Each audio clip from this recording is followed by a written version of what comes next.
Hello and welcome everyone in value maths class channel.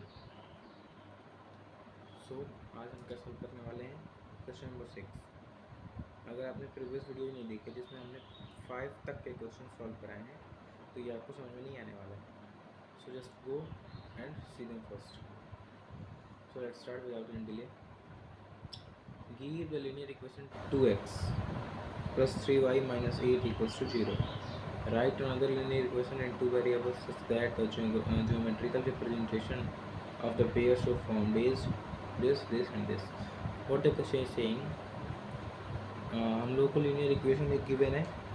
This is हम लोग क्या आपने से कोई सा भी एक इक्वेशन बनाना है और जो हमारा जो वो फॉर्मूला होता था a1/a2 उससे हम लोग को चेक करना है कि जो लाइन है जो ग्राफ बनेगा वो इंटरसेक्टिंग बनेगा, पैरेलल बनेगा या कोइंसिडेंट बनेगा। ठीक है, कोइंसिडेंट हम लोग को बताना है कि कौन सा बनेगा। चलिए कॉपी में चलते हैं, सीधा समझते हैं इसको। पहला क्वेश्चन,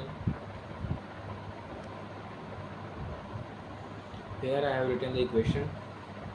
सो ये हमारा फर्स्ट इक्वेशन है ना, तो हम लोग को क्या फर्स्ट में क्या बनाना है, इंटरसेक्टिंग लाइन बनाना है। तो इंटरसेक्टिंग का फॉर्मूला क्या होता था, a1/a2 is not equals to b1/b2 होता था। तो इसको हम लोग बनाने के लिए a1/a2 हम लोग दूसरा इक्वेशन क्या लेंगे, यहाँ पे क्या है a1 है 2, b1 है 3 एंड c1 है -8, है ना, ये है।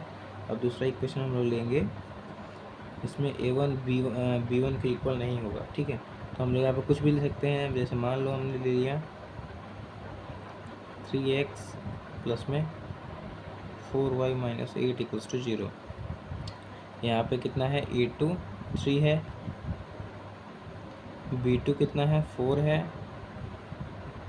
एंड c2 कितना है -8। तो हम लोग कंपेयर कर लेंगे फॉर्मूला के अकॉर्डिंग a1/a2। ठीक है, तो कितना a1 कितना हो गया हमारा 2/3। ठीक है, एंड नेक्स्ट b1/b2 कितना हो गया, b1 3/4। तो c1 को देखने की ज़रूरत ही नहीं है क्योंकि यहाँ से हम लोग देख सकते हैं a1/a2 is not equals to b1/b2, है ना, इक्वल नहीं है। तो इसलिए हमारा ये क्या हो जाएगा, एक इंटरसेक्टिंग लाइन हो जाएगा। ठीक है, यही दिखाना था हम लोग को। तो let's move to the second part. This is your first part. Second part क्या है, so I have written your second question.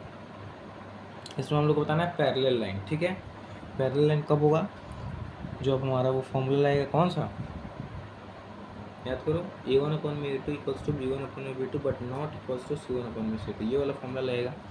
यहाँ पे एक बार लिख लेते हैं, a1/a2 equals to b1/b2 but not equals to c1/c2, ये वाला फॉर्मूला लगेगा। ठीक है, क्लियर। अब बनाने के लिए हम लोग क्या करेंगे, फर्स्ट इक्वेशन, तो फर्स्ट में a1 कितना है 2, b1 कितना है 3, c1 कितना हो गया -8। अब हम लोग दूसरा इक्वेशन लेंगे, क्या ले लेंगे, मान लो इक्वल बनाना है ना, तो यहाँ पे ले लिया मान लो हमारा क्या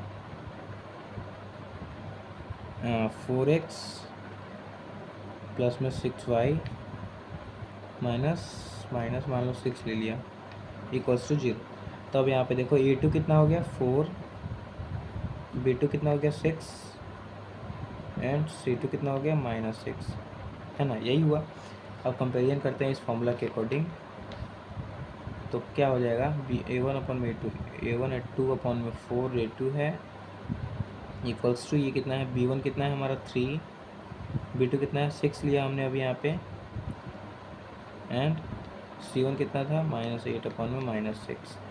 इसको काटो कितना आ जाएगा 1/2 equals to 1/2 but not equals to here, minus cancel, 2 4 जा 8, 2 3 जा 6, 4/3, है ना। तो यहाँ पे क्या हो जाएगा, a1/a2 equals to b1/b2 but not equals to c1/c2। ठीक है, तो हमारा आंसर ये हो जाएगा। ठीक है, इसका आंसर ये हो जाएगा और फर्स्ट वाले का आंसर हमारा सेकंड इक्वेशन कौन सा था, ये हो जाएगा। ठीक है, और इसमें आप ध्यान रखना किसी का भी आंसर सेम नहीं आ सकता, हर एक इंडिविजुअल्स का आंसर पर्टिकुलरली कुछ ना कुछ होगा, ठीक है। बुक आंसर कुछ और होगा, क्योंकि आप इक्वेशन अपनी मर्जी से ले रहे हो ना, इसलिए। सेकंड क्वेश्चन बना लिया हमने। थर्ड क्या है, listen here, third four is your homework. Okay, coincident line है, आप लोग को इसको बनाना है और कमेंट विद आंसर। ओके, मिलते हैं अगली वीडियो में जिसमें हम एक्सरसाइज 3.2 सॉल्व करने वाले हैं। तब तक के लिए टेक केयर, बाय बाय।